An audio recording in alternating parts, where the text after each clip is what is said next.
There are a lot of different versions of Sidney Crosby you could argue were the best versions of him. There was the 19-year-old who won the Art Ross and the Hart Trophy, the 21-year-old who became the youngest captain ever to win the Stanley Cup, or the veteran who won back-to-back cups and Conn Smythes in 2016 and 2017.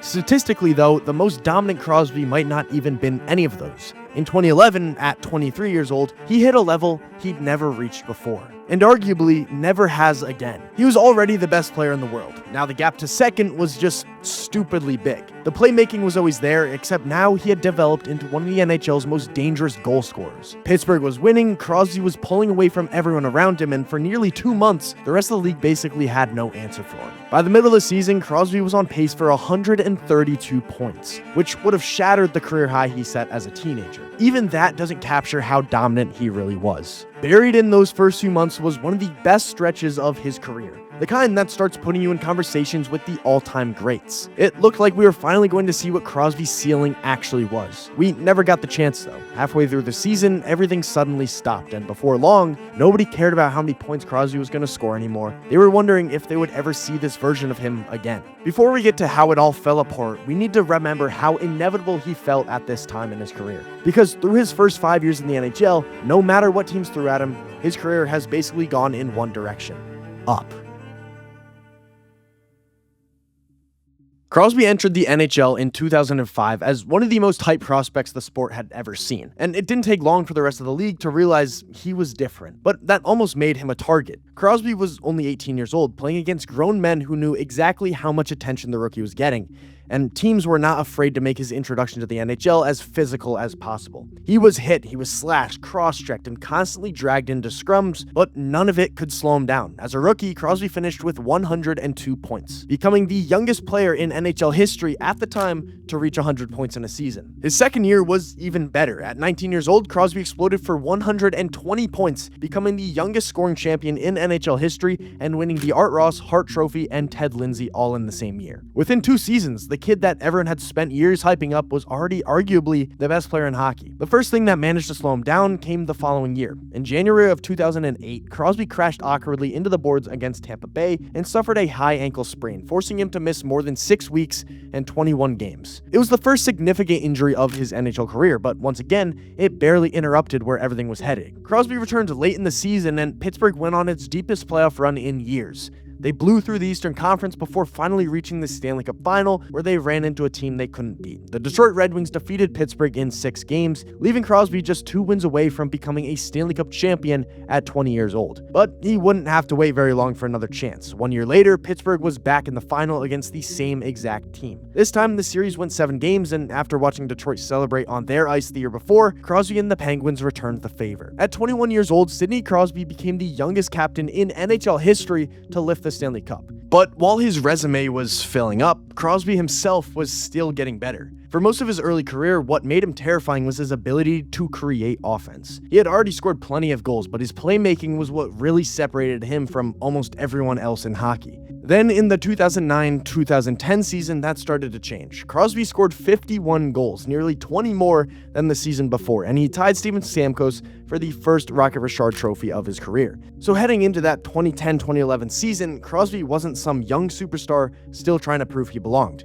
He had already been MVP, he had already led the league in scoring, he had already won the Stanley Cup, he had already scored the golden goal, and now at just 23 years old, he was coming off his first 50-goal season. There really shouldn't have been another level for him to hit, but somehow there was. The strange part is that Crosby's 2010-2011 season didn't immediately look like it was going to be anything historic. Pittsburgh actually stumbled out of the gate, losing their first 2 games of the season and struggling to find any real consistency throughout October. By the end of the month, the Penguins were 6-5-1, and while Crosby was still producing, there was nothing happening that looked completely out of the ordinary. Through those first 12 games, Crosby had 6 goals and 15 points. Great numbers for almost anyone else, but for Crosby, it was basically business as usual. Then came November 5th. The Penguins were in Anaheim facing the Ducks, and after falling behind 3-0, Crosby scored 2 goals to put the Pens within 1, but it proved to not be enough as they lost 3-2 in Anaheim. 2 goals and a loss was nothing crazy, but those 2 goals had quietly started something else. The next night against Phoenix, Crosby picked up a goal and an assist.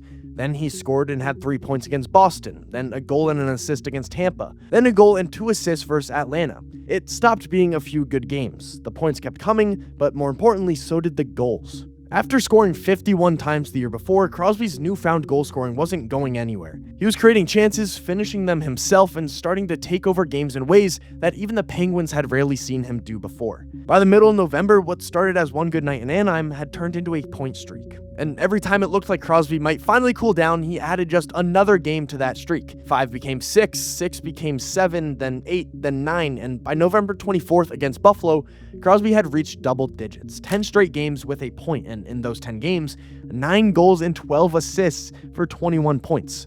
For most guys, that would have been the highlight. For Crosby, it was just the start. And he didn't waste any time proving that. 2 games after extending his point streak to 10 games, the Penguins were home to face the Calgary Flames, and Crosby completely took over. He scored in the second period to make the Pens lead 2 goals, and then he added 2 more in the third period to complete his hat trick. 3 goals, Crosby's first hat trick of the year, and the Penguins' 6th win in a row. His point streak was now up to 12 games, and over that stretch, Crosby had already piled up 25 points. Pittsburgh was catching fire right with him, too. After spending most of October hovering around 500, the Penguins now just couldn't lose. And it makes sense when you have the best player in the world playing better than he ever has been. They closed November on a 7-game winning streak, and Crosby was still at the center of basically everything they were doing offensively. During those 7 wins alone during the win streak, he scored 6 goals and 13 points. Actually, a bit below the overall pace of the point streak thus far. And by the end of the month, Crosby had been named the NHL's first star of November. At this point, what started as a hot streak was becoming something the rest of the league had to pay attention to. And then December started. On December 2nd, just 5 days after his hat trick against Calgary, Crosby and the Penguins were back home against the Atlanta Thrashers. And once again, Crosby scored in the first period, and he scored twice in the second period to finish his hat trick. Scores! The second of the night for Crosby, the 20th of the year. We're able to catch up with it and to win on a breakaway. Shot, score! Bruce Orpik's shot was deflected in. It's a hat trick, and Sidney Crosby does get it.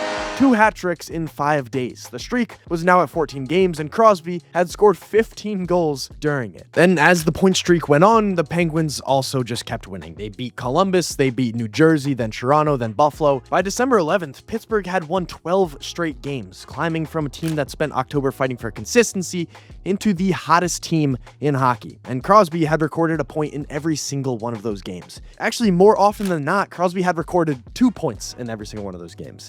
But even when Pittsburgh's winning streak finally ended against Philadelphia, Crosby's didn't. He put up 2 assists in that loss. And by this point, the question surrounding Crosby had completely changed. Nobody was wondering whether he was on a hot streak anymore. They were wondering how long this could possibly go on. Because by now, Crosby had recorded a point in 20 consecutive games, scoring 20 goals and 39 points. And it wasn't just the streak that was becoming ridiculous. Crosby was starting to completely separate himself from the rest of the NHL. By December 15th, Crosby had 54 points in 33 games. In second place was Steven Stamkos, who was having an incredible season of his own with 44 points. Crosby had already opened a 10-point lead on the next best player in hockey, and there were still almost 50 games left in the season. But the streak just kept going. Game 21 came against Phoenix, where Crosby scored his 27th goal of the season. Game 22 came against Florida, and once again, Crosby scored a goal. Then against Washington, he picked up a goal and an assist to reach 23 straight games, and Ottawa came next and Crosby scored yet another goal. 24 straight games with a point. He was starting to push into territory that usually belongs to the legends, and now Crosby was becoming one of them. Only 15 other streaks in league history had ever reached 24 games at this point, and Crosby was doing this in an era where streaks like this basically didn't happen anymore. It was the longest point streak of the 21st century. All he needed was one more game to reach 25, and on December 28th, the Atlanta Thrashers came to Pittsburgh. And Crosby didn't exactly sneak his way there. He scored Pittsburgh's first goal of the night, extending the streak almost immediately. Here's Letang to Crosby. He scores! Then he scored again. Crosby running the gauntlet for the goal. He scores! Sidney Crosby! and he added 2 assists in the third period for a 4-point night and a 6-3 Penguins win. The streak had now reached 25 games, and once it hit 25, you could finally step back and look at the whole thing. Over those 25 games, Sidney Crosby scored 26 goals and added 24 assists, 50 points. For nearly 2 straight months, Crosby had averaged exactly 2 points per game, and this wasn't happening while everyone else was keeping pace with him in the league. By the end of the night, Crosby had 65 points on the season. Steven Stamkos was second in the NHL with 52. The 13-point gap between Crosby and Stamkos was the same 13-point gap between Stamkos and the 11th place Pavel Datsyuk. Crosby's 25-game streak was now tied for the 11th longest in NHL history, and after already being named the NHL's first star of November, he would win the award again in December. At that point, the Hart was basically his to lose. And although this streak felt like it was going to last the entire season, somebody had to end it, and the very next night, the Penguins traveled to Long Island to face the New York Islanders. For the first time since November 3rd, Crosby played an entire NHL game without recording a point. Pittsburgh lost 2-1 in a shootout, and of all goalies to stonewall Crosby and end this streak, it was Rick DiPietro. After 25 games, 26 goals, 24 assists, 50 points, it was finally over. But Crosby's season was not. Through 40 games, Crosby wasn't just having the best season in the NHL, he was on pace to have the best statistical season of his young career.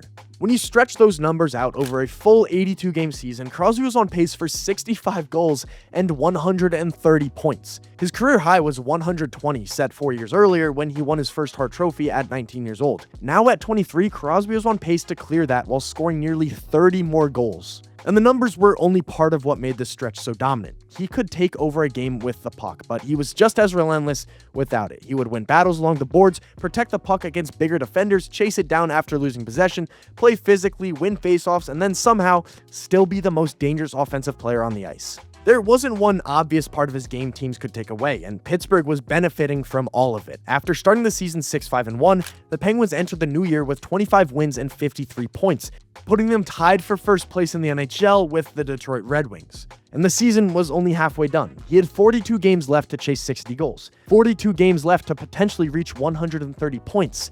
And after 2 months of that, the only real question left was how far could it go? The next evening, more than 68,000 people packed Heinz Field for one of the biggest games of the NHL season, the 2011 Winter Classic. Penguins against Capitals, Sidney Crosby against Alexander Ovechkin, and through half a season, Crosby had looked almost untouchable. Unfortunately, though, that was about to change. Washington took a 2-0 lead into the final minute of the second period, and with the period ending, the puck going up the ice through the neutral zone, Crosby was looking away from the play when Capitals forward David Steckel came across and caught him directly in the head. Crosby went down immediately, and for a few seconds, he stayed there.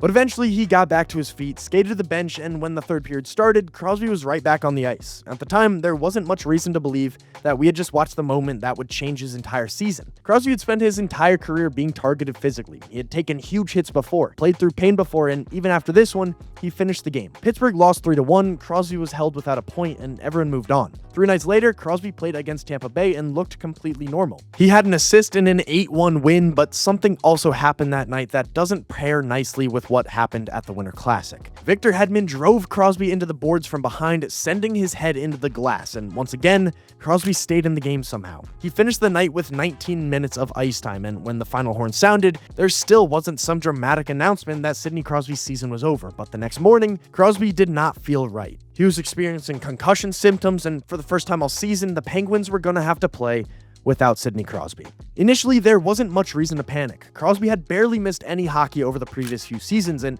even after the high ankle sprain earlier in his career, he had come back and continued on the same trajectory. Maybe he misses a few games, maybe a week, then he comes back and picks up right where he left off, except a week passed and Crosby still wasn't back. Then another, and the Penguins kept listing him as out, while the timeline for his return became harder and harder to understand. Nobody was talking about 60 goals or 130 points anymore. The scoring title didn't matter, neither did the Hart Trophy. The whole conversation around Crosby flipped, because now it was about when he would be able to play hockey again, and as January turned into February, Pittsburgh was forced to accept something they never could have imagined a month earlier. For the foreseeable future, they were going to have to play without Sidney Crosby. Then it got even worse for Pittsburgh. On February 4th against Buffalo, Evgeny Malkin collided with Tyler Myers and tore both his ACL and his MCL, ending his season as well. The Penguins were now without their 2 biggest stars, but somehow they just kept winning. They finished the season with with 49 wins and 106 points, and even without Crosby and Malkin, they took a 3-1 series lead over Tampa Bay in the first round.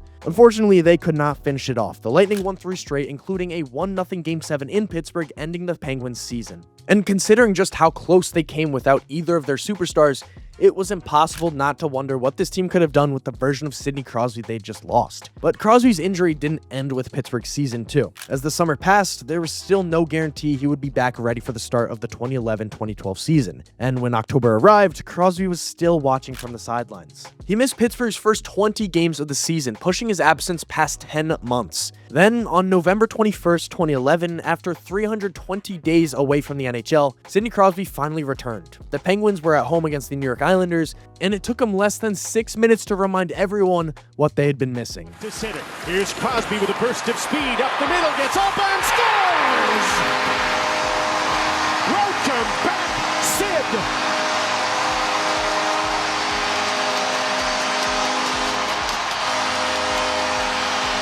And he wasn't done after that. Crosby scored again later in the game. The defenseman with the puck at the net, scores!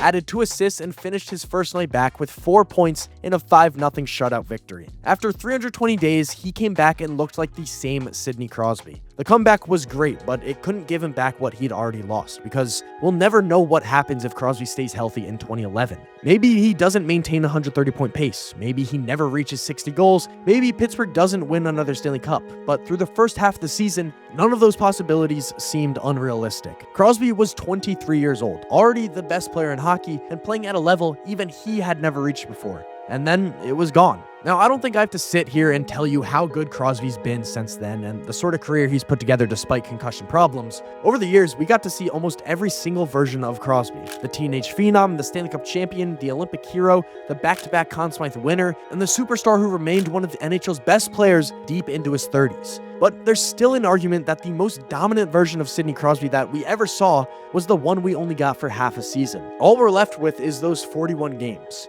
when the best player in the world pulled even further away from everyone else. For that stretch in 2011, Crosby didn't just look like a superstar playing against other stars. He legitimately looked like a god amongst men.